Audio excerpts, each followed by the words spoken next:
It's now 6:30. I would like to call this Planning and Zoning Commission regular meeting to order. Can I have a roll call, please? Scheibmeier, Snyder, Here. McCall, Christie, Here. Guerra, Here. Chase, Here. James. Before we go to the minutes, I'd just like to make an announcement for anyone who is here for item number 7E, regarding exception to required plating for 400, 402, 404 South Burleson. That item is going to be postponed for 2 weeks. I do not know. I was just informed that it has been postponed for 2 weeks. Will that put it back in additional? No, wait, We have additional conversations that need to be had between staff and the property owners. okay. Did you hear that? So there has to be more conversation between staff and the property owners for the item to be brought up. Yes, sir. We are the property owners, and we haven't been approached by staff for any questions. We submitted what they initially asked for, and I know that Ms. Roma and I both. Wait. You're responsible for all three properties, 400, 402, and 404? We have Romo, and I've got the third property owner, Miss, I have her contact, I'm keeping her abreast, but I indicated to her that she probably didn't need to be here tonight. Okay, because we had contact from her. My staff planner said he has spoken with the third party, and the third party's not interested in participating in the agreement. That would be I the, couldn't hear. I can't hear. Sorry. Speak of the mic. City staff has had contact with the third property owner, and the third property owner has informed us that they are not interested in participating in the agreement. So I need all three persons to come forward in person and make statements and sign paperwork that says that they are interested in moving forward. I can't have two of the three property owners making a decision for the third. So we're gonna postpone this for 2 more weeks. No decision will be made. It's not a no, but we need more surety before this moves forward. The staff does. Property owner, not three. Well, that's probably a reason that we need to talk to find out who the fourth one is, because it's been my understanding that there's 3 properties in play. Well, according to what I read from the letter from, this must have been from Will Akins, that he had, or that they had recommended, and the third property owner, you know, who the third property owner is, Can I had cut not this? responded, is what he said. I contacted her. She said- Okay, I understand, and I'm sorry that you're here for that issue, and you're the property owners, but I'm going to say, don't shoot the messenger. And, I think we should have been notified. I do too. I mean, they're saying they didn't have the proper notification, and we're just now hearing about it. and have not I'm shown sorry up. for that, I'm sorry for that. But I didn't, when I was informed, I didn't want Staff you was to wait. contacted this morning. We were contacted this morning that the third property owner was made aware that something was going on, and they were not in favor of it and were not made aware of it.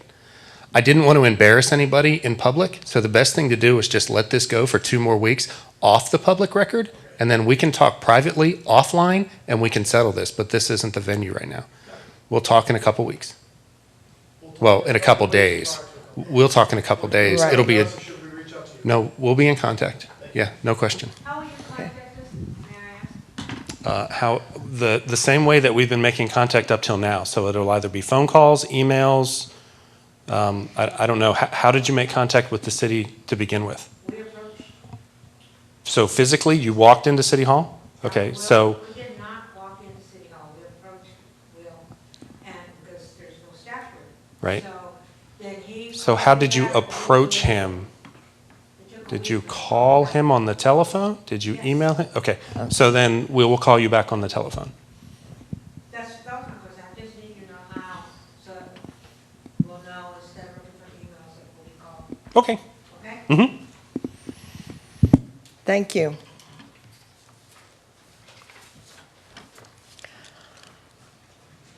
Okay, item number 3, minutes. Can I have a motion? Madam Chair, Yes. I'll make a motion to approve the minutes as presented. Second. I have a motion and a second. Any discussion? All those in favor say aye. Aye. Opposed? The minutes are accepted. Item number 4, citizen comments.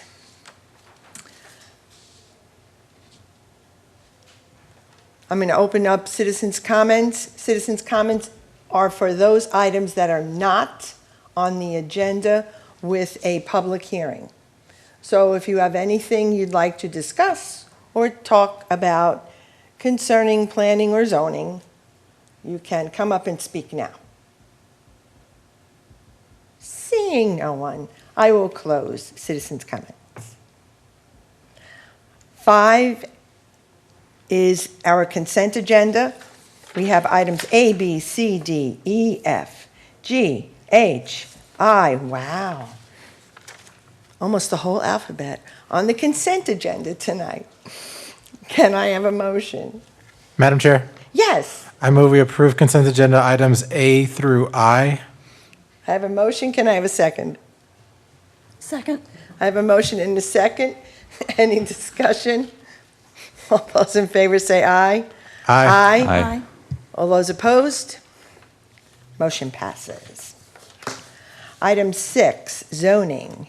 A, consider a request by Lucia Hernandez, Z 21-0081, to assign original zoning to approximately 4.56 acres of land from agriculture AG to retail service district RS for property located at 145 Lehman Road in Hayes County, Texas. There is a public hearing for this item. I will open the public hearing. Is there anyone here to speak for item 6A?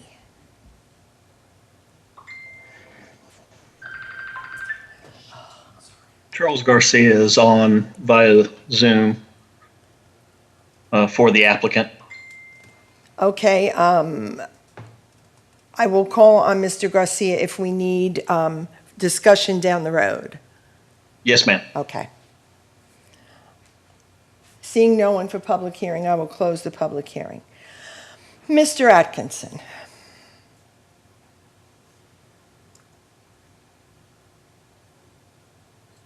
All right. Excuse me. I apologize for not being here in person, and I apologize in advance if I start having a coughing fit. I was sick last week, and I'm still getting over the coughing side of it. My name is Will Atkinson, City Planner for the record.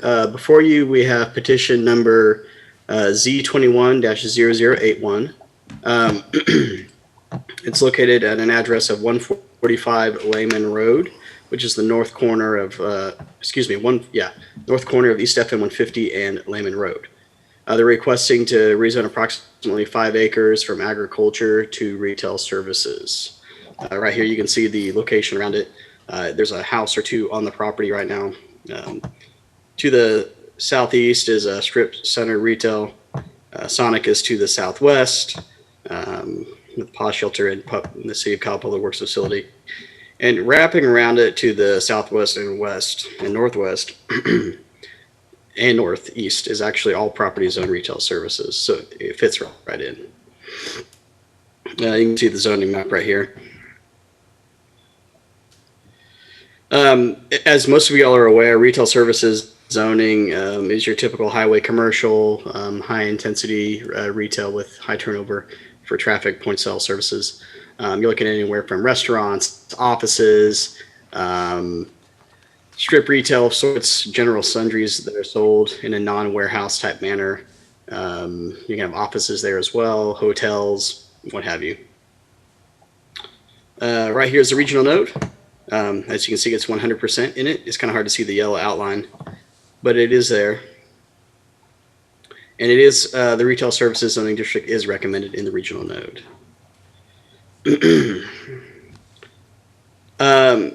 While it's not directly on I-35, it is within close proximity, and it is on a hard corner of 2 major roads within the city of Kyle.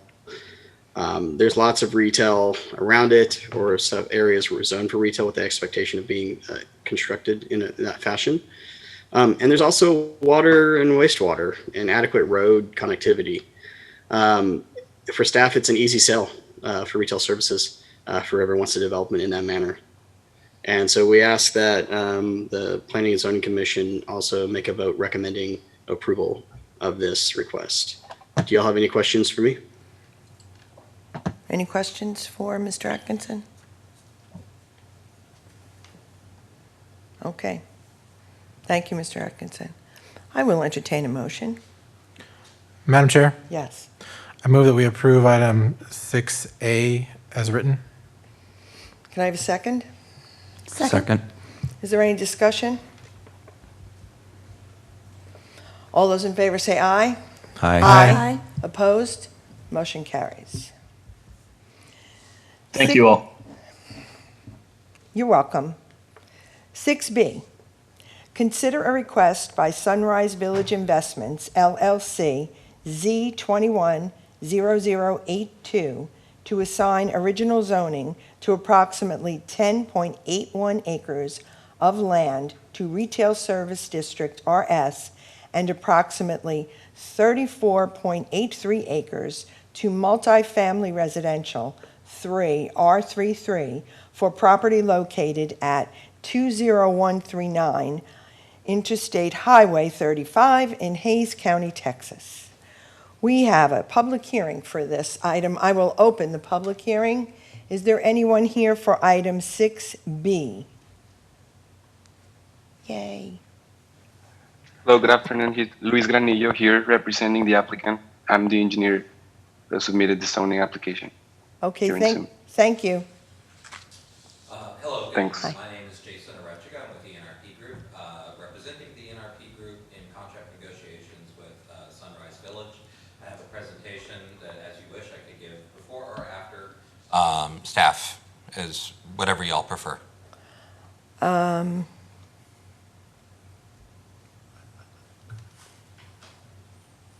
Here's staff first. The public hearing is still open, Right. so after that at least. Okay, I'm going to close the public hearing. We'll have a staff report, and then you can give your presentation. Thank you so Okay, much. thank you. Okay, closing public hearing. Mr. Atkinson. Will Atkinson for the record, once again.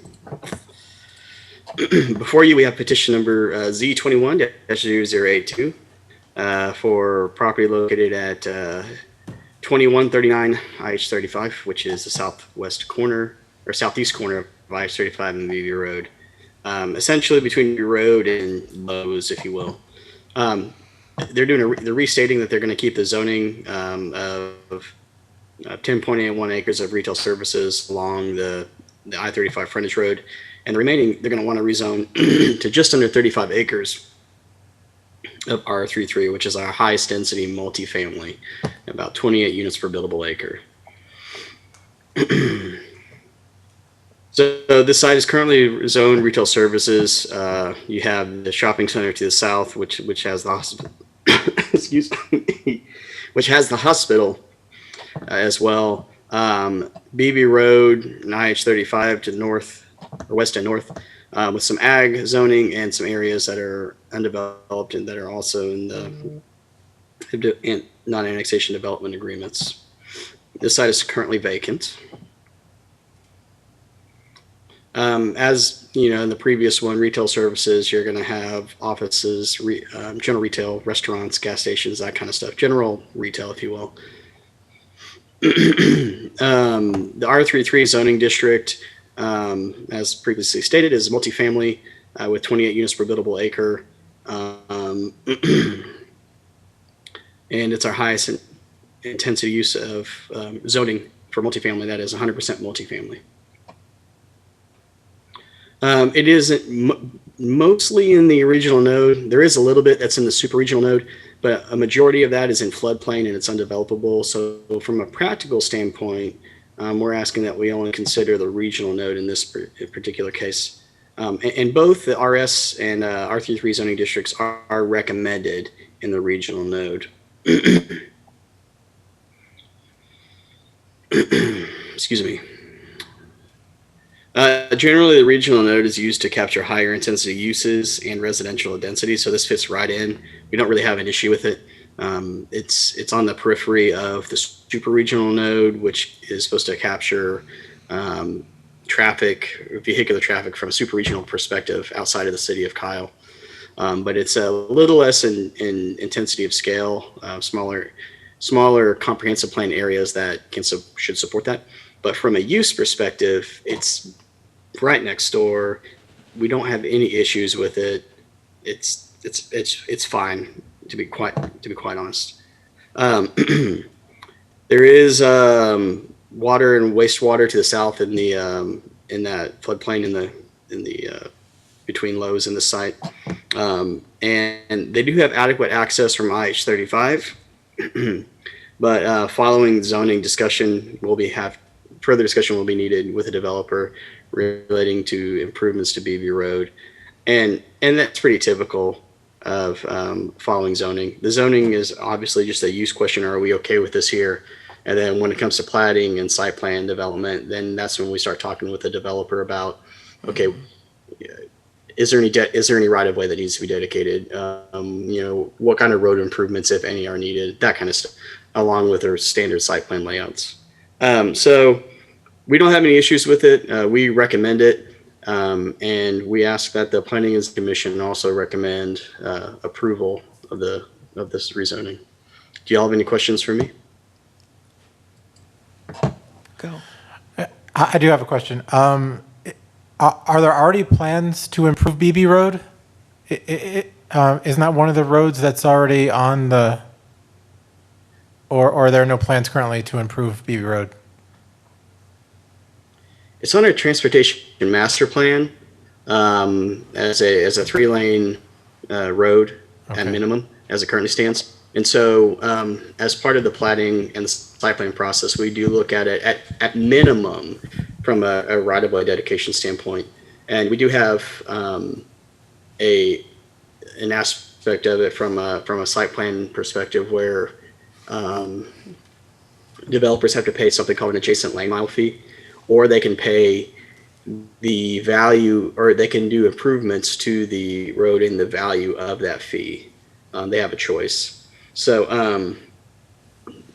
and that's minimum. So, and that be code compliant as well. So it bears further discussion with the developer following the zoning. I see where you're going with this. Excuse me. And I think there's a difference between if there's a plan in place versus an expectation. Future transportation map shows an expectation that BB will be improved. But currently today, there's no expectation. There's no plan in place. There's no capital plan that says, in Q3 2022, we're going to rebuild this road. That's not in place. What usually happens is, as properties develop along the corridors in the city that match up with the map, they do their portion of the improvement, and we get it done parcel by parcel. That's what would happen here. Okay, thank you. Anyone else have any other questions for Mr. Atkinson? Okay, if you'd like to come up now to give a presentation.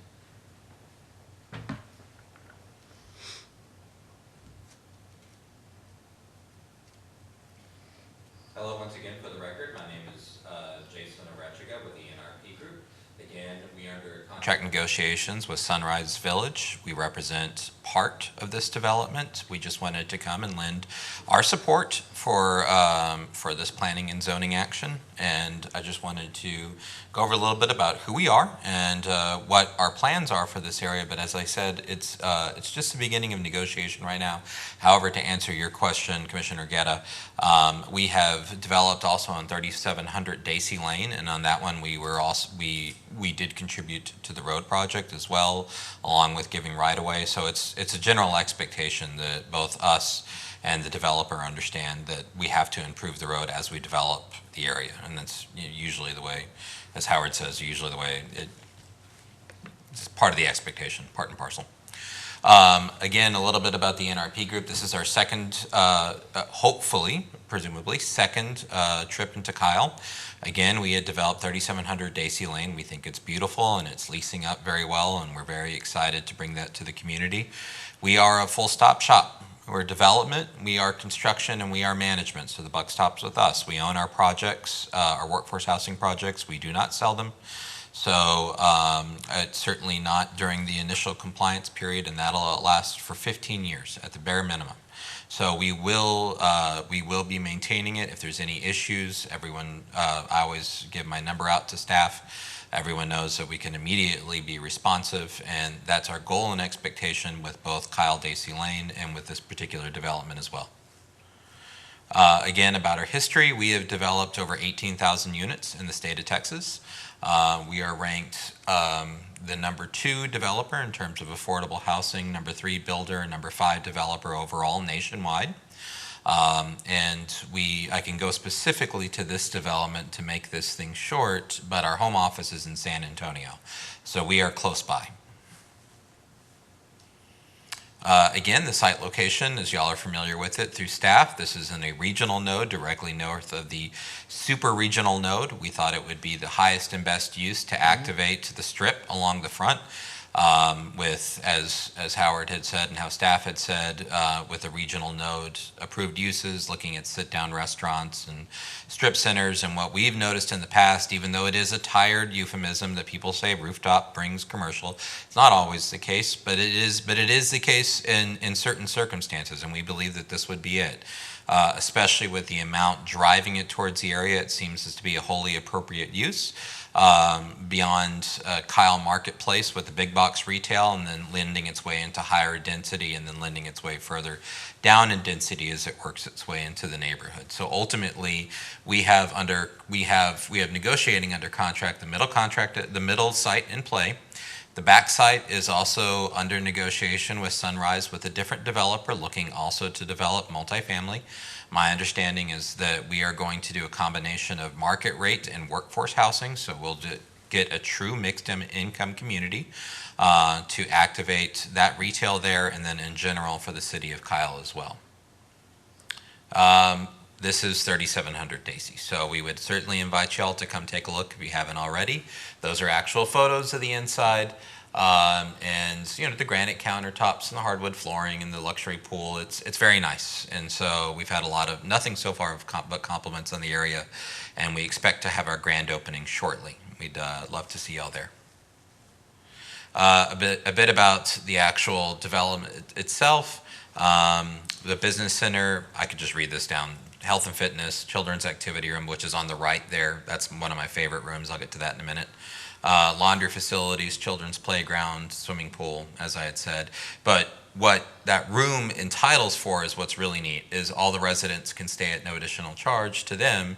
They can put their children in the Homework First program, so after school, we always have a Homework First program, basically. And what it is a place for the kids to get together, do their homework. We've noticed a whole letter grade improvement in our programs in San Marcos for the kids that take practice in it. But it's also good as a parent. I'm a parent of 3 boys, and I know that I don't get home always when school lets out. And so to be able to know if I'm a working family, when I want to get home, where my children are going to be, if they're in a safe spot, if they're going to be watched, if they're going to be making friends. It gives me some comfort, and that's been our best-selling program. But that's not all we do. We also do it over the summer. We take field trips. We go to the Capitol, do mock legislation. We do computer training, financial literacy training, and then we do also training for parents too. First-time home buyer programs, English as a second language, veteran benefits where it's applicable. We basically gather information from our residents, find out what's the highest and best use for the resident services, and then put that into the program. But the Homework First programs, that's always there. That's not optional. We always do that one. It's my favorite. A little bit about when we say workforce housing, what that is. I know that this is also kind of a more of a question for council too, to a certain extent, but I wanted y'all to know kind of that it's already has a plan for that multi-tiered program. So when you're looking at it, we're not just pie in the sky. We really are looking at activating that commercial and bringing up the tax base, then bringing the workforce, then bringing the third layer of the market rate, which will probably happen at the same time that we're applying as well. And who we're serving are those who are making between 50 and 70% of area median income. So if you look at the salaries right there, and we're proving it out now at Kyle Daisy too. So we're proving it out that we're getting a lot of teachers that are applying, and first responders, even your everyday heroes such as that we found under the pandemic, your grocery store workers, waiters, waitresses, a lot of people that are going to be working in that retail, both in the super node and then both in the retail directly in front of it. So a lot of those jobs that are in the service and hospitality industry and in the medical industry, it seemed like just a really good location to be able to help them and have something that's frankly walking distance away. Lastly, just any questions for me or for staff? Well, I won't speak for staff, but for me certainly. Again, my name is Jason, and I'm here for any questions that y'all might have. Any questions? I do. Yeah. On your workforce housing, so there is a limit to what people can earn. So there's an earning cap. They cannot, market housing people cannot move into the workforce housing. And that is why we're doing the market. That's why the Sunrise Village is planning on doing the market housing behind it. And again, this is conceptual right now. As I had said earlier, we're currently negotiating. There's still a lot of steps that have to go into the process with city council as approving. Even if the zoning was approved to do workforce housing, they would still need to approve a resolution of no objection. So it's a multi-step process that is not immediately allowed. But yes. Your intention is to have income restrictions. Yes, absolutely. For the middle tract, our intention is to have income restrictions up to, as you see there, for a family of 4 making $69,230, and it's variable by year. Okay, sounds good. Thanks. Mm-hmm. Anything else? Well, thank you very much. Thank you. Jason. Okay, can I have a motion? Madam Chair, I make a motion that we approve it as presented. Which item is that we're approving? Let me open up this again. That's item B, Sunrise Village Investments. Yeah, item B. Oh, item 6B. Thank you. I have a motion on the floor. Can I have a second? Second. I have a motion and a second. Any discussion on this item? Yes. Okay. Actually, one more question for staff. This would fall under the I-35 overlay, correct? Okay. Because that was a very nice presentation, and it's really nice that they come and they give us as much information as they can. Right. But this is still just the zoning. Exactly. So if for whatever reason this does not work, the zoning gets approved and this project here does not work out, it's still going to be zoned the way we're zoning it here. Yes. So you have to think of it as what could be built there, but it is in the I-35 overlay. No matter what's going to be there, it will be held to a good standard. And Overlay standards are not applicable to residential uses. oh, thank you. They are applicable to commercial and mixed use. Okay. And residential as a function of mixed use is considered commercial, but standalone residential uses are on their own. Okay, thank you for the clarification. So just something that I want for all of us to keep in mind, that what we're really considering now is the actual zoning. So would you want to change this from retail services to partial retail services, partial R33? Right. Exactly. But yes, I'm very thankful for the presentation. It's good to see what possibly could be there. But what we're voting on now is just the zoning. And question, Howard, so would this be considered mixed use? We consider mixed use to be different uses in the same structure. We would consider this to be multi-use, which is different uses in different structures. Okay, thank you. No? Okay. All those in favor say aye. Aye. Opposed? Motion carries. Item 6C.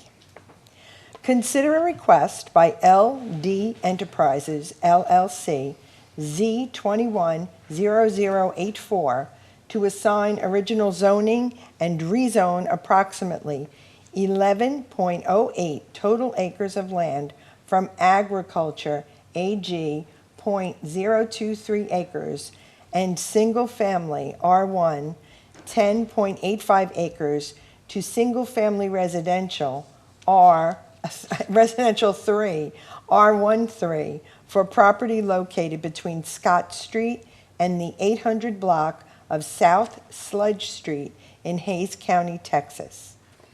This item has a public hearing. Is there anyone here to speak for item 6C? As a matter of fact, yes, I have a paper here. For Rose Corrales Ortiz.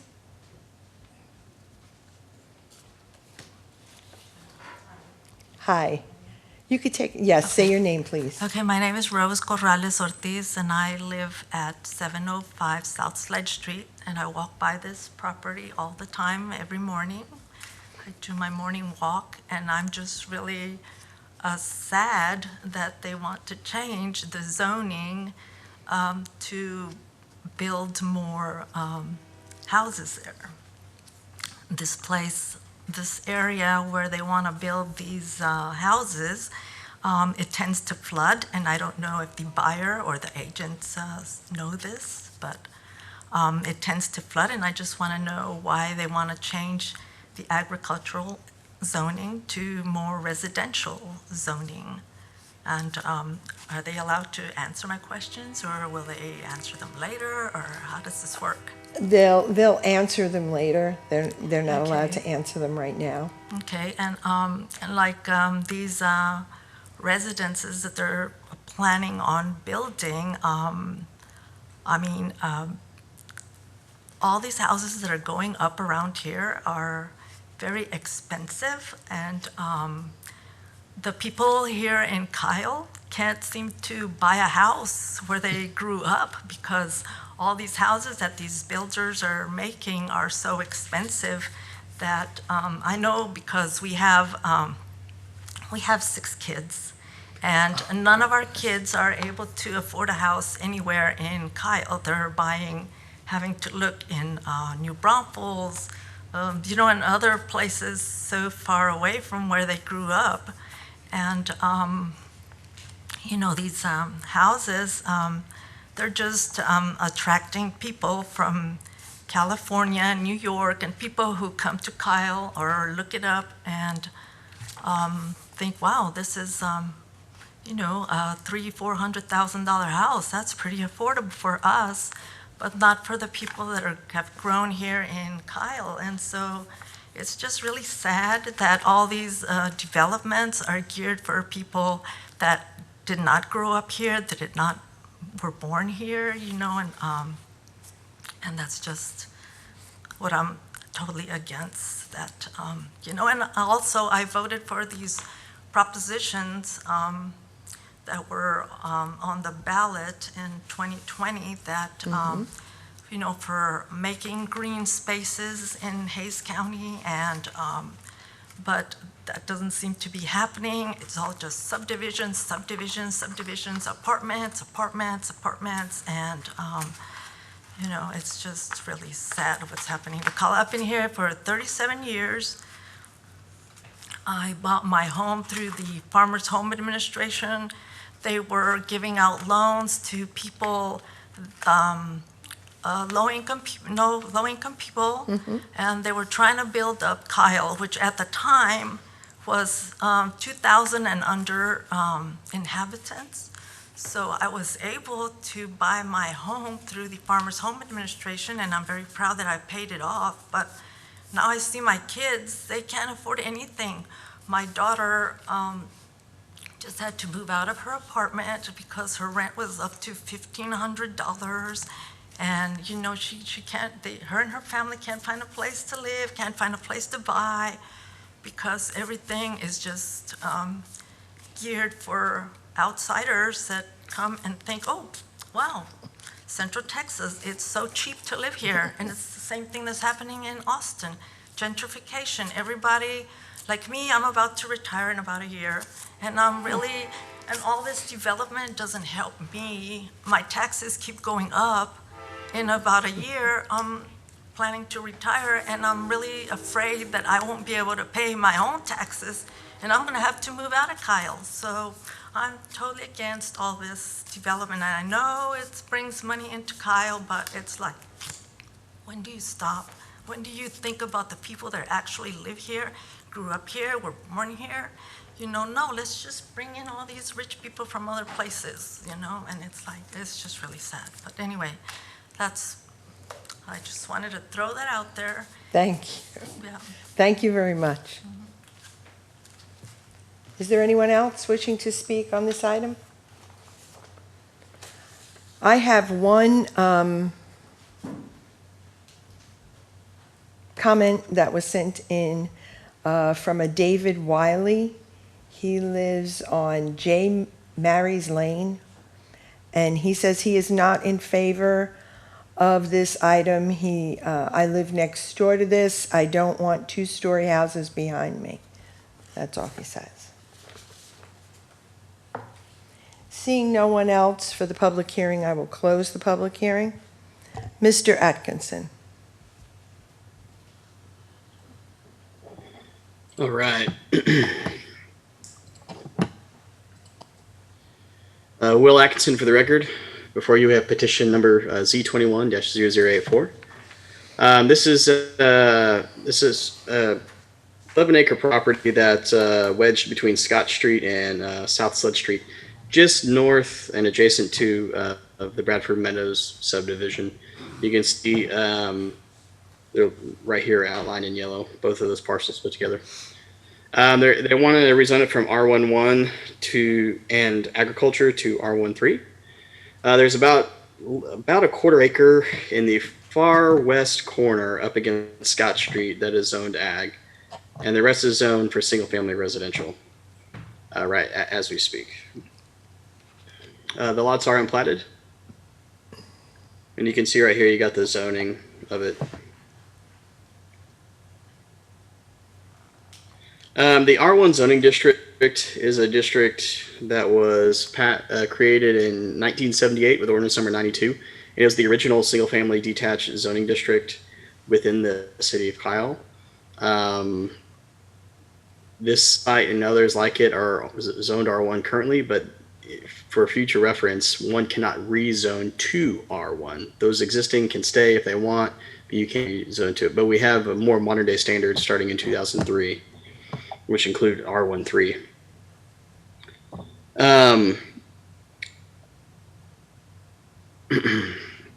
The biggest difference is the reason why they're wanting to rezone, or the reason why staff is also supported the rezoning is because right now the majority of the property they can do R1.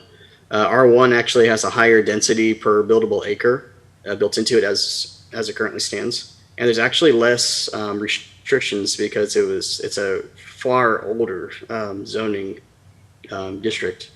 There's no minimum housing size. They're not required to have garages. There's no impervious cover in it built into the old R1 district.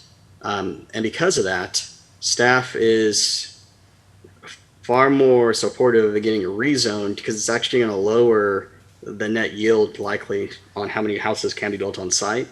There's an impervious cover maximum. There's a lot more controls that the city of Kyle can say, well, you have to do this. And because of that, it can be a better subdivision that would be built otherwise with the R1 district. It is in the historic core area transition. It is recommended within this area. And it's the modern day equivalent of what's right next there, right next to Bradford Meadows, just with lesser density, if you will. We have a chart right here showing the setbacks and the minimum lot area and what have you. They will be required to have larger lots by default. They will have to provide better, more parking based on how many bedrooms they have versus the old R1. So from staff's perspective, it's clearly an advantage to rezone it to R13. From an infrastructure standpoint, Scott Street has plenty of access. It's adequate. It was rebuilt with the KV Home subdivision right there next to the library. As with any project, though, sometimes roads are not always up to par, so there will be further discussion with the developer, assuming this is rezoned, regarding South Sledge Street. In terms of if they need to pay the adjacent lane mile fee or if they need to make improvements to it. But they will be putting sidewalks on both end caps of this property. And then water and wastewater will also be provided by the city of Kyle. So this is not insurmountable, this area. We are aware of the floodway. It's not technically a floodway, but the channel that comes out of Scott Street and goes south and crosses under Sledge Street. And they will have to design it to meet what's called Atlas 14 from a subdivision standpoint, which is the rainfall totals that they updated following Hurricane Harvey a few years back. So anything they do here has to be code compliant, and the applicant is aware of that. It will also have to go through the residential style guide requirements from that the Planning and Zoning Commission has to see in terms of what amenities that'll be there. So there's still some stuff that needs to be worked out from a site design standpoint, but from a use standpoint, there's nothing wrong with what they want to do. The site already has single family residential, and R13, as I keep restating, allows the city to have more adequate controls from a zoning perspective. So we are absolutely fine with the zoning of it, and we ask that y'all recommend approval of it as well. Do y'all have any questions for me? Yes, I'm sorry. Do you have the numbers for units per buildable acre for for R1 and then R13? Yes, it's R1, the old one from Ordinance 92, is 6 units per buildable acre, and then R13 is 5.5 maximum. Okay, thank you. But in reality, it never gets that high because you have to account for streets being built and what have you, and it's usually somewhere in the 3 units per buildable acre range, typically. Will, I have a question. In effect, for this zone, it's already zoned R1, the old R1. And what you're asking is that it be rezoned R13, the upgraded or the modernized, the changed zoning. So it already had that use that it was going to be used for residential. We're just changing the quality of the residential zoning on it. Is that what we're doing? Correct. Yes. We're just it's the same. It's mostly about setbacks, honestly. Okay. The setbacks are a little tighter. They're a little less restrictive in the newer one, R13. The older ones, had a little bit greater setbacks. Okay. But that's the chief difference between the two. All right. Thanks. Anyone else have any questions for Mr. Atkinson? Seeing no questions, I am going to look for a motion. Madam Chair, Yes. I move that we approve item 6C as written.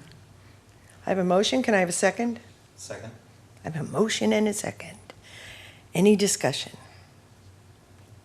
All those in favor? Oh. Sorry. Sorry. Thank you. Yes. So, from what we've seen here, the going down in units per buildable acre from 6 to 5.5, and having more modernized, it's the space may be a green space currently, but it is zoned to have residences on it. So they can build there just like the properties next door that you do have buildings could build. It's just, what do we want? Do we want them to build under the R1 rules or under the more modernized R13? Mm-hmm. And yes, I definitely understand the issues with the roads, issues with other things. But if we are going to build there, I am supportive of this because I would prefer they build under R13 instead of under R1. Yeah, I agree with you. Okay, all those in favor say aye. Aye. Aye. Opposed? Motion carries. Item 7, consider and possible action. 7A, Limestone Creek Subdivision, Residential Style Guide, SUB 21-0173, 179.278 acres, 487 single-family lots, 2 commercial lots, 7 townhome lots, 4 open space lots, 1 amenity center, and 5 detention ponds/open space lots for property located off East Post Road, just north of Quail Ridge Subdivision. This item has a public hearing. Is anybody here to speak for, I will open the public hearing. Is anybody here to speak for item 7A? Seeing no one, I will close the public hearing. Mr. Atkinson? Thank you. Will Atkinson for the record. Before you, we have the residential style guide consideration and public hearing for the Limestone Creek subdivision. Let me pull up the, can you all see the layout that I have pulled up on the screen? Yes. By chance? Yes. Okay. So this is, I don't remember if it was early this year or late last year, the city considered and allowed the rezoning of what's called referred to as a Spooner Tract, just north of the Quail Ridge manufactured home subdivision, to the south here along the plan south here, and also south in reality. And so there's community commercial that's rezoned. The smaller lots over in the northwest corner are townhomes, as are the ones in the middle here, right next to the community commercial and south of Waterstone Boulevard. And this may be the first residential style guide item under consideration for our new Planning and Zoning Commission members.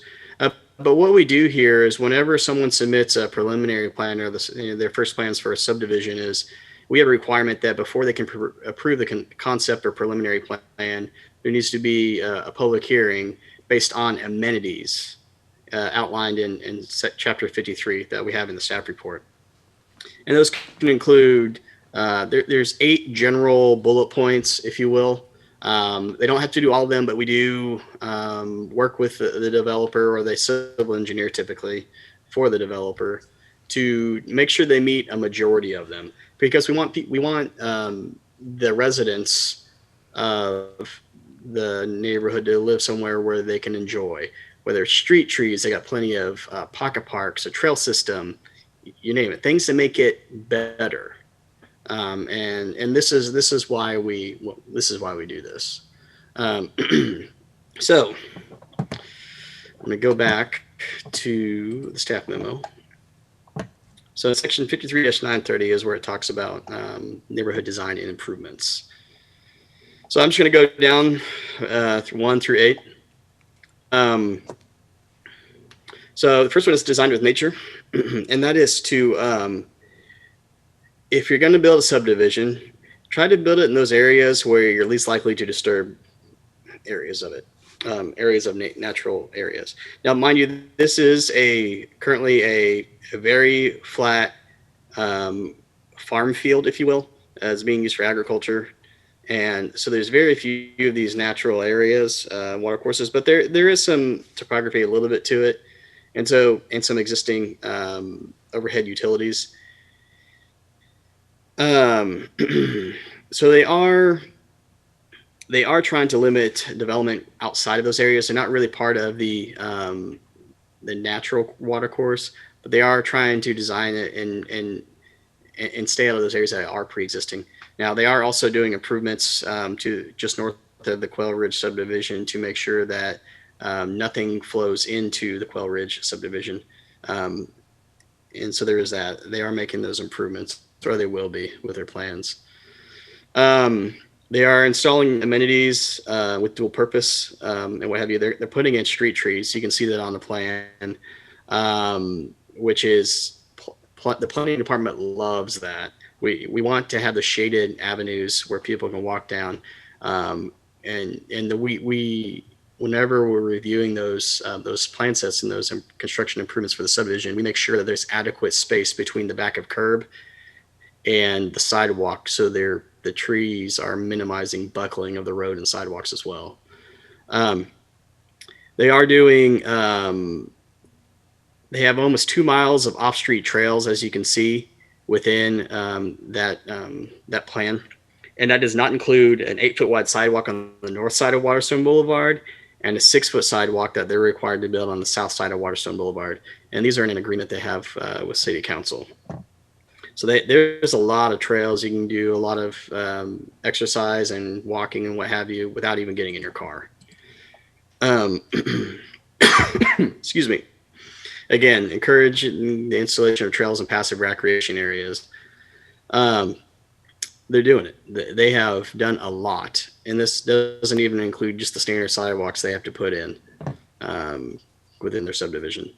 They have done a pretty good job of reducing the cul-de-sacs. If not for the massive LCRA overhead transmission lines, and there's a gas line easement going through there as well, there would have been more opportunity for that. But those companies typically like to reduce the amount of vehicular street crossings. And they can pretty much stop it in its tracks if you have too many. So they have done a decent job. When I was reviewing it, I did say, hey, you need to adjust for this and this part right here and what have you. So they have added it or adjusted their design to where they've tried to reduce it as much as they possibly can. They have more than 2% of the area dedicated to an amenity center and pocket parks. There's at least one playground area per quadrant, if you will, of the site. It's kind of tiny, so it's kind of hard to see. Most of the residential lots are within a 4-minute walk, or about 1,200 to 1,600 linear feet. And that's based on the road network, mind you, from those pocket parks. This 2 to 3% that they're putting in there does not include the trail system. So, and it's not supposed to, but also if you include the trail system, there's a lot more green area than just that as well. And they're all connected by trails and sidewalks. So they're doing a lot. They've met 5 out of 8 of the recommendations, so about almost 63%, and they've sufficiently designed it appropriately. And we recommend approval of the proposed design. Do y'all have any questions?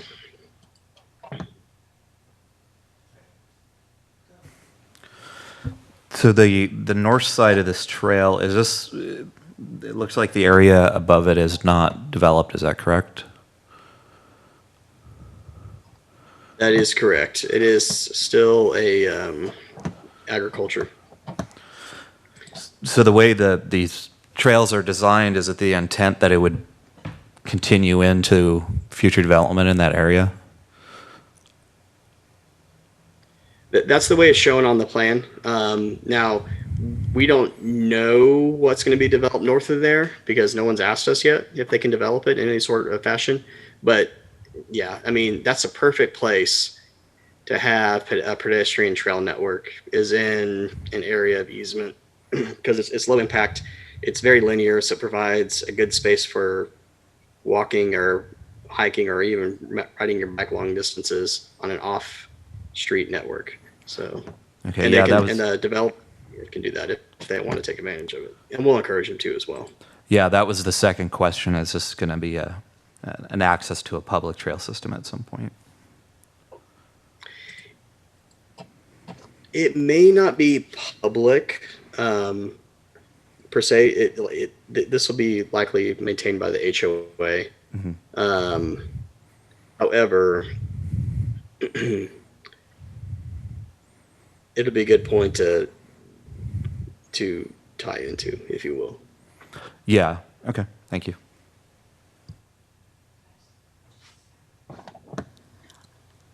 Great work on this. This is really, really nice. One thing I'm wondering, and only because I hear from quite a few of other subdivisions, the amenity center, all that is wonderful. Are you at all encouraging developers to do crosswalks that are maybe textured or something around the major parks on the major crossings to slow traffic? Because the amenity, particularly parks and everything, draw kids running across streets. And when you have straight streets, people tend to do more speed than they actually should in a neighborhood. And encourage them to, but per our subdivision code, it's not a requirement. Okay. And so, but I understand what you're saying, whether it's textured and it makes the car more uncomfortable to drive over it whenever the feel of the car, or even raising the crosswalk to Like make it table. Table. actually force them to slow crossing, down because it's a very wide speed bump, if you will. I understand the question you're asking, but it's technically not in our code. Okay. Someday I'd like to look at that. Because we see that a lot of cars speeding around parks. And so just doing that causes people to slow down because they know that's going to be there. And speed bumps are not popular, and I'm not in favor of speed bumps, but something to slow things. Traffic calming. Thank you. Sure.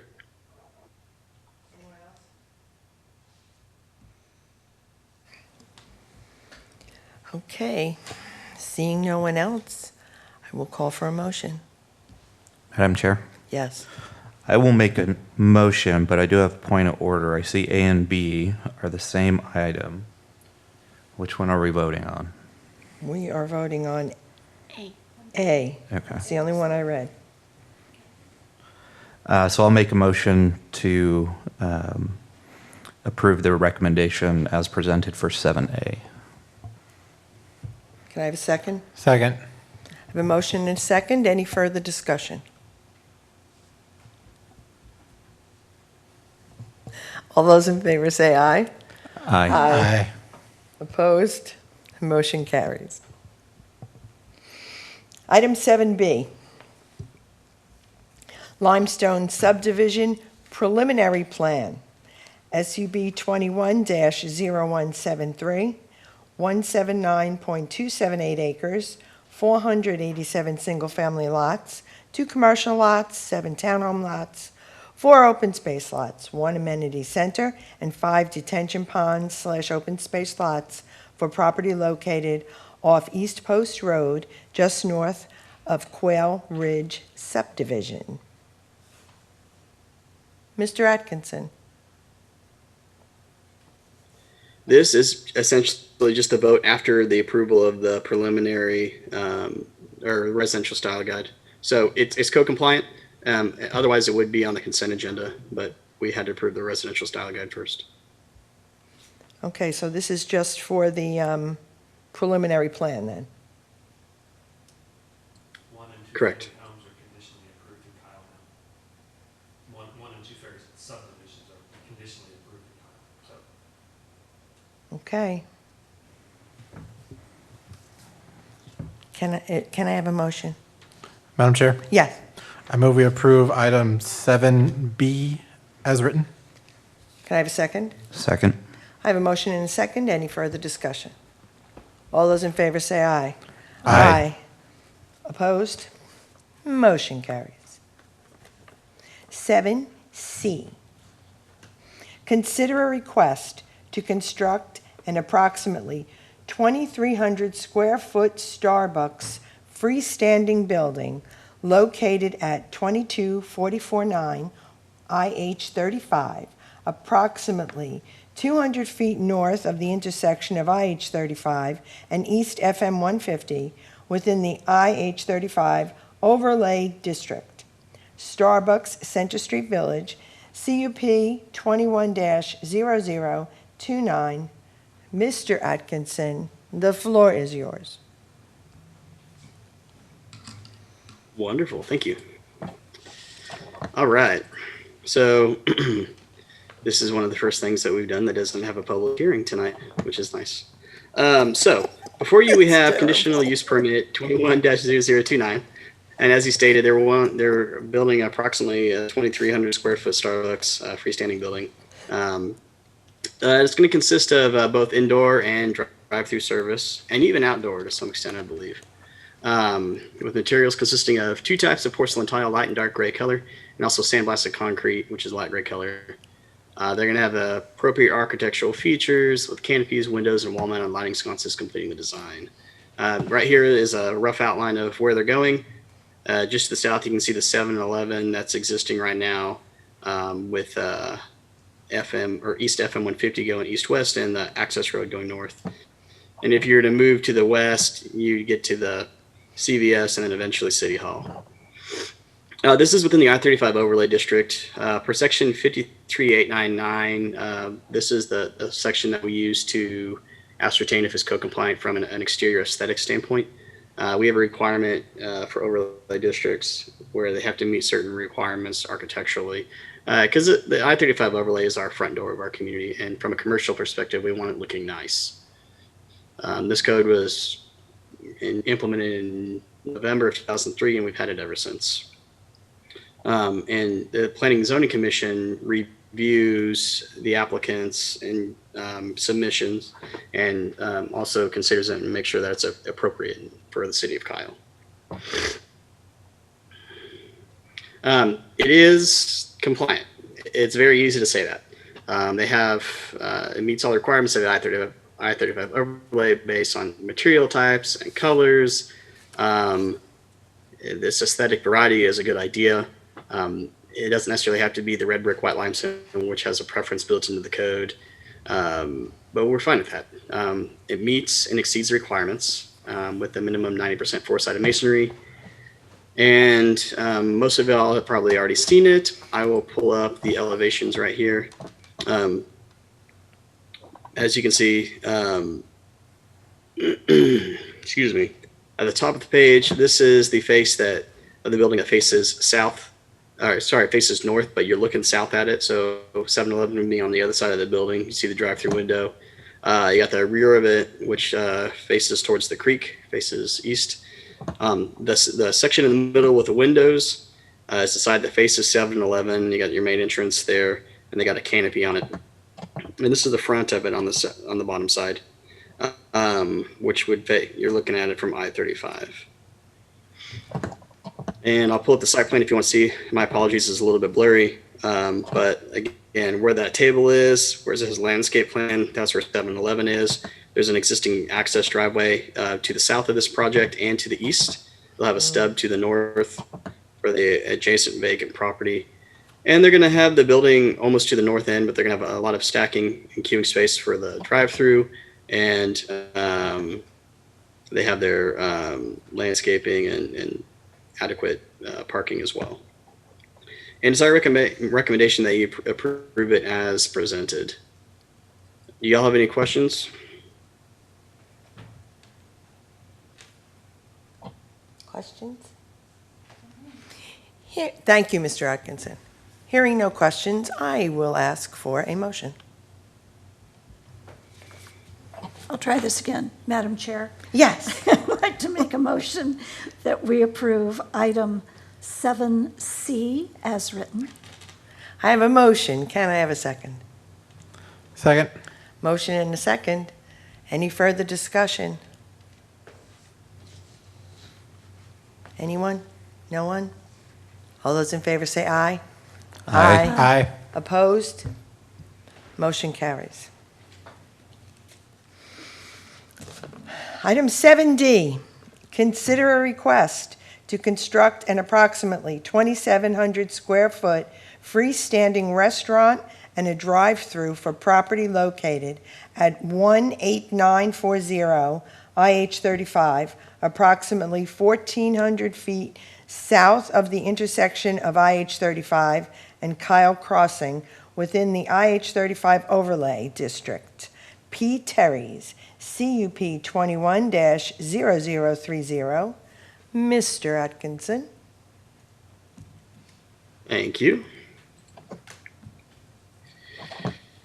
All right, as stated, this is the conditional use permit for P. Terry's. This is the exact same thing you're considering like you did with the Starbucks, the same process anyway, while it's a different restaurant, of course. It's going to be approximately 2,700 square feet. It has materials consisting of a mix of brown rock masonry, white and red stucco, excuse me, wood, and red and green painted steel. This is going to be in the what's being considered the Dry River District Shopping Center by Endeavor Group. It's currently under construction. It's the area between Home Depot and Evo, which is our cinema.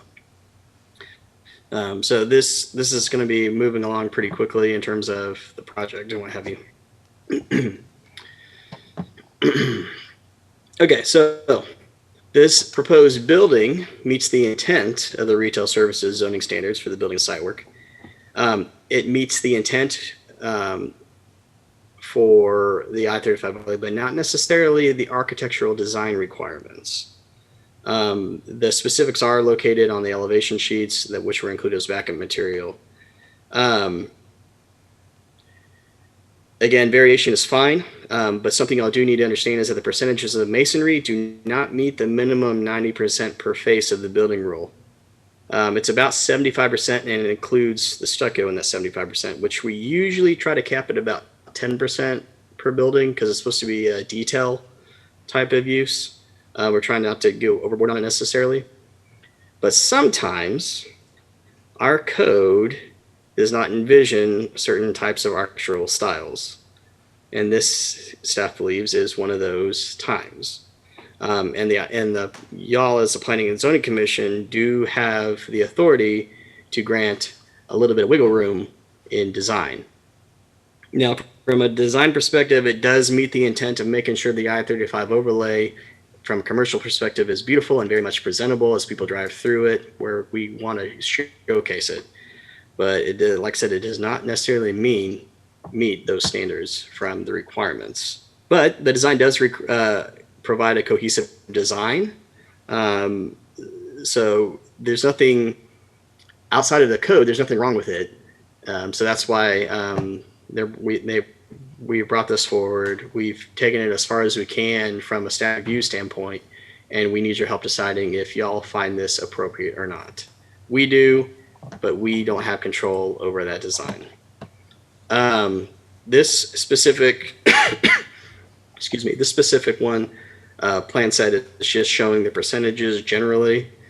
It's not as detailed in the visuals of it, but it does have a 1950s style diner kind of era, something that is not typical within the I-30 or within Kyle, but it's something that's very iconic of the P. Terry's brand.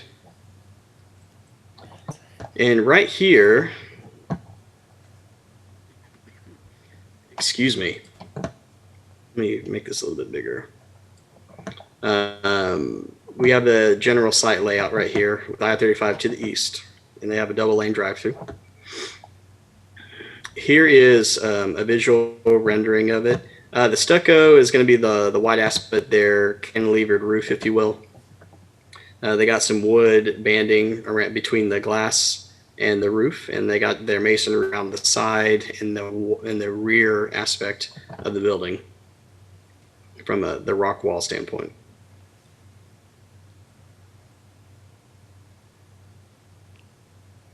Again, they have the design shown here.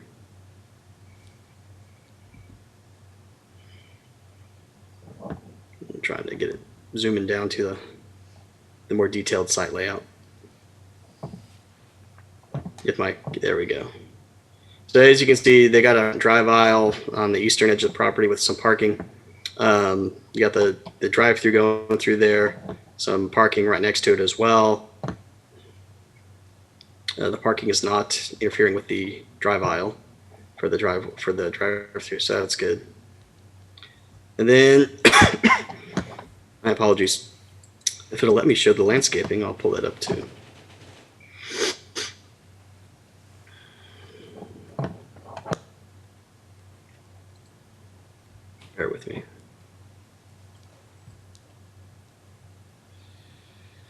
It may not work, but suffice to say, the landscaping is compliant with our Chapter 54 code. So they do provide, it's code compliant and it works. So again, staff believes that while it's not necessarily compliant with the I-35 overlay requirements, it is a good design, and we recommend that it should be approved. Do y'all have any questions? I do. So Yes, sir. I'm not seeing the sign on the plan until I got to page 10 here. I'm seeing proposed pylon sign, reference sign plans, but I'm not seeing that in here anywhere. And it's not on their renderings. Sign either. plans are typically done from the sign plans are usually done from the building permit side. Okay. I don't know if everybody's seen their sign, the big V. You can see it down in San Marcos. going in Yeah, there. yeah. I'm not the biggest fan of those on the roadways, but that's just me. If I may, that pylon sign, when it's designed, it will be code compliant Okay. per our code. And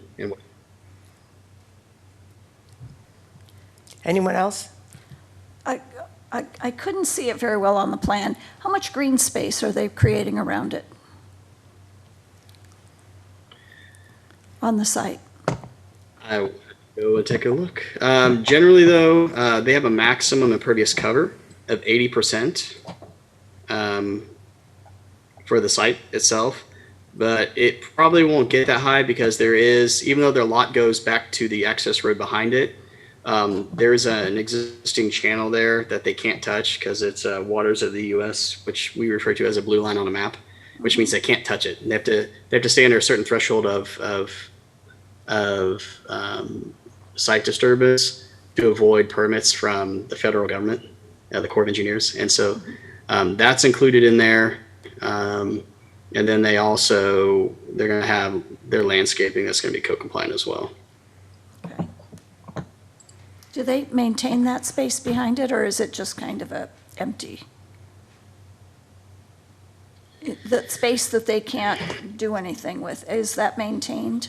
What I'm getting at, sometimes something that's not aesthetically great that all of us love, I'm not saying I love it either, it can be softened with some really good landscaping to it. It kind of helps the visual rather than hard lines and a lot of concrete and a lot of asphalt. I hear you. I'm trying to pull up, my computer is having to decide between the video conference we're doing and pulling up that landscape sheet. So I'm not able to see it adequately, but the overall property owner endeavor, or it's assigns the property if they sell it off parcel by parcel, it is theirs to maintain.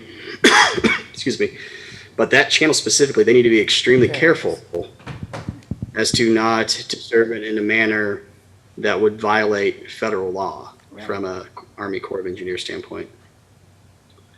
So, and to be honest, I am not sure what those requirements are. That's fine. I can see, at least I can see the trees and the greenery again. We were kind of going through quickly, and that came to my mind that Yes, ma'am. Oh, there we go. Thank you. Thank you, Howard. So from what I'm reading, looks like the dotted areas are going to be turf. Mm-hmm. So it looks like the interior of these islands, a little bit around the building, and then on the margins of the property itself, they are staying outside of that stream that's behind them. I don't know who's responsible for the maintenance of that. Yeah. I don't know to what level they're allowed to maintain it either, because if it's truly unencroachable, then there will be no maintenance to it other than to keep the floodway free. But you can see we've got overstory canopy trees, and then the line that they've they've put here, and I assume you guys can see my cursor. You can see that this is what they're referring to as their streetscape. And it just got really dark in here. Walk around. We're being too quiet, I guess We're not moving we're not moving enough, yeah. Thank you for that. Street And yard, it reads. is this, I understand that this is their iconic design. Do they have any other alternative designs that they ever use anywhere across the country, or is this it? Like McDonald's has a lot of options, is this it? Is this what they always use? Or do they have other options? I don't know that they're anywhere around the country. I know they're Okay. in Texas, Okay, but I don't know if they're anywhere else. so around Texas, this is their only design that they use, just staff wasn't offered any alternatives.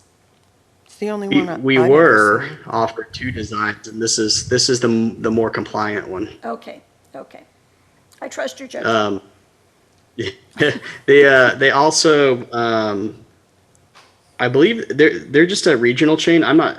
Okay. They're centered out of Austin. That's Right. that's where they got their okay. start.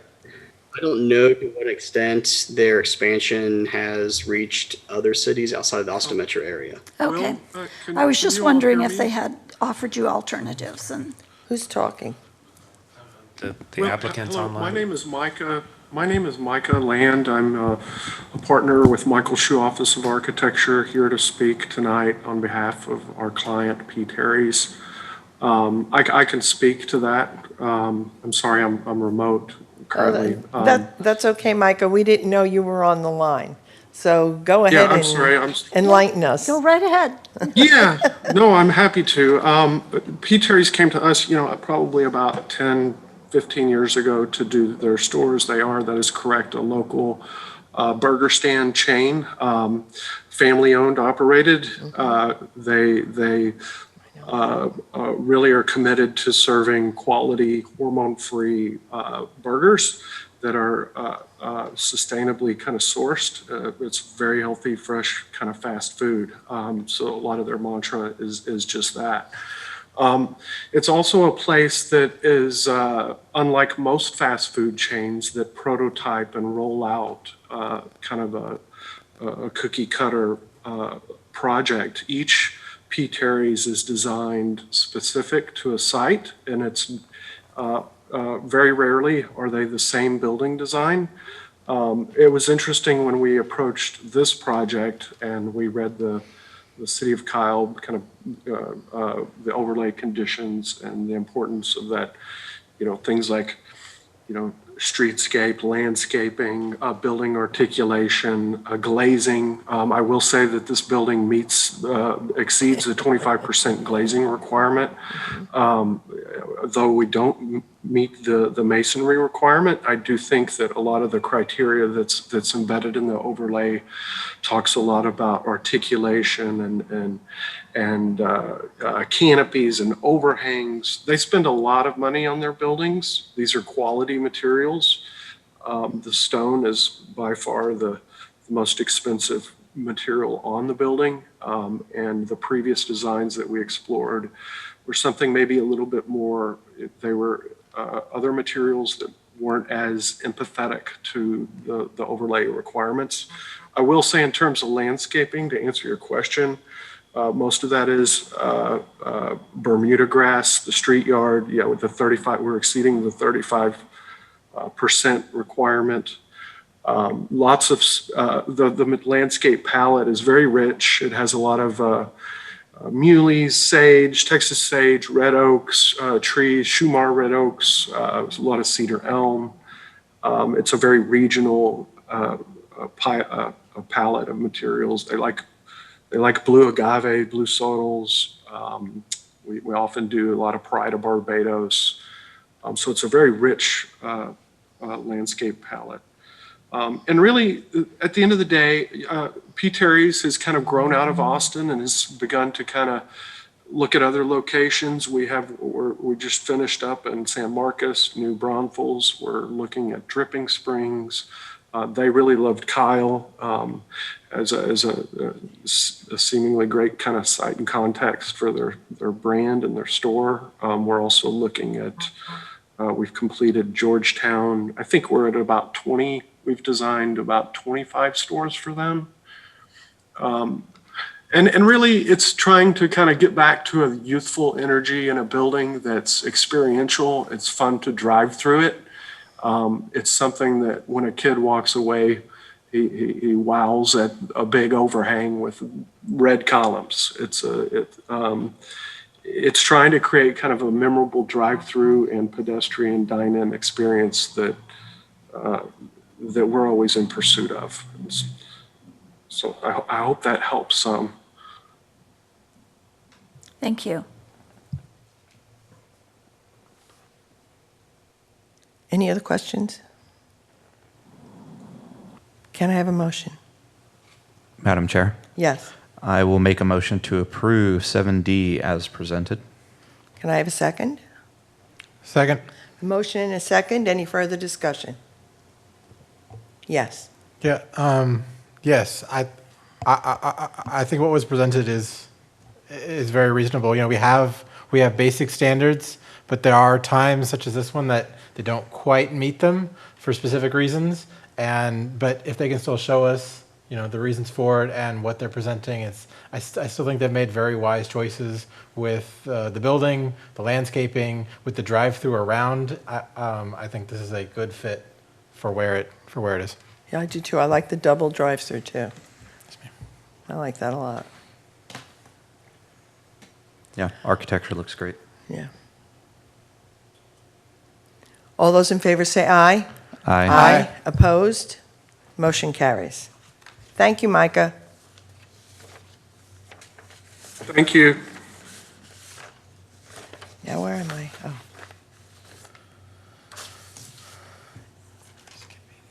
Do I have to say that? Do I have to say we're tabling? Okay. Item 7E.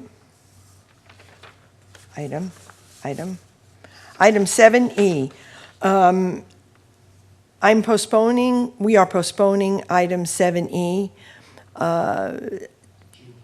to the June 22nd meeting. Do we have to vote on that? Okay. So can I have a motion? Well, I'll make the motion.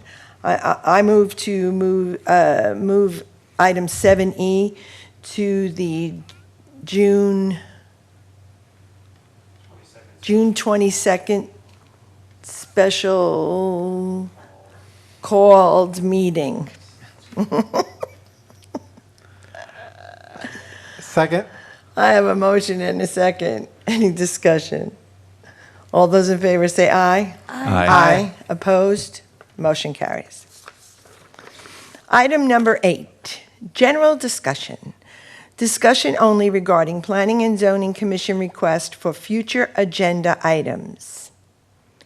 Anyone have any bright ideas they would like to give staff? None? Well, I have a few, but.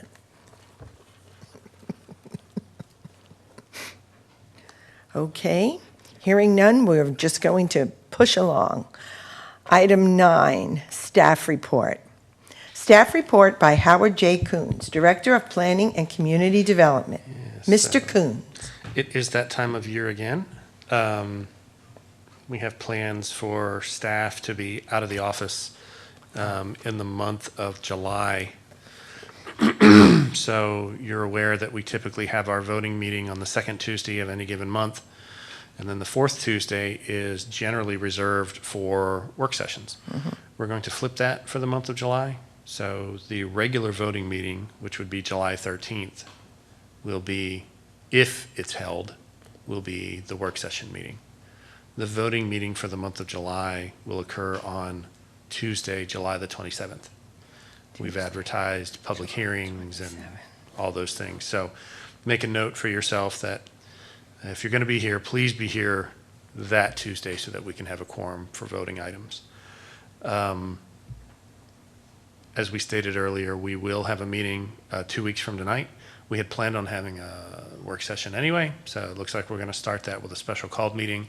Okay. Debbie will probably dump a bunch of plats on there for Yeah, consent. You know how she will. does. She's like that. Can't take her anywhere. So She is like there'll be that. that stuff on there, and then likely, if the other item that was postponed from this evening's agenda does continue, it'll be on that agenda as well. So, also, I'd like to be able to give you an update on the future land use map process. We had a little bit of a dry run with the parks map that the communications department put together, so I'd like to build on the strengths of doing that and do that for ourselves. Ours will be longer. Ours won't be just one evening. It'll be probably a process, but I'm going to work that out with them, and I'll give you details about it later.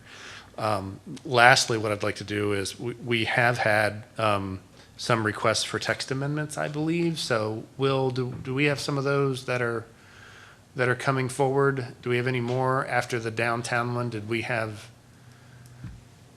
any in process, I guess, was the question. And if we do, or Debbie might know if she's advertised any of them, do we have any that are going to come to this group in process right now? Okay. We have the streetlight one. There's a little bit more amendments that we did. So we'll just bring it back. For the dark sky the work- street lamps, that'll be standardized for the city. That'll be in 2 weeks. Okay. That's coming up. That's not most accurately described as your purview.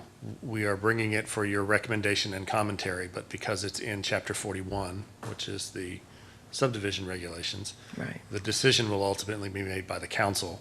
It doesn't require your recommendation to them, but we wanted to put your input in the staff report that we take to the council, Okay. so they know how y'all felt about it. I get it. And that's all I got. I have a quick question on Sure. that. Just when we were doing that, and it's one of those things I couldn't remember afterwards, but we definitely, like, even if it's not fully hooded, we are definitely recommending lighting moving more towards amber and away from the blue, right? In the lighting thing? We've utilized the model ordinance from Dark Sky, and it's Okay. in our Chapter 54.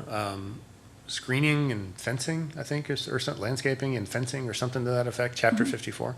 It also talks about our lighting standards and the And requirements the- for photometric plans. The Kelvin But and all of that, yeah. Yes, it talks about all that stuff. Great, Yep. great, thank you. And I think that's all I got. That's it? Okay. Item number 10, adjournment. Can I have a motion? Madam Chair, Yes. I move we adjourn. Could I have a second? Second. I have a motion and a second. Any discussion? No? Good. All those in favor say aye. Aye. Opposed? We are adjourned.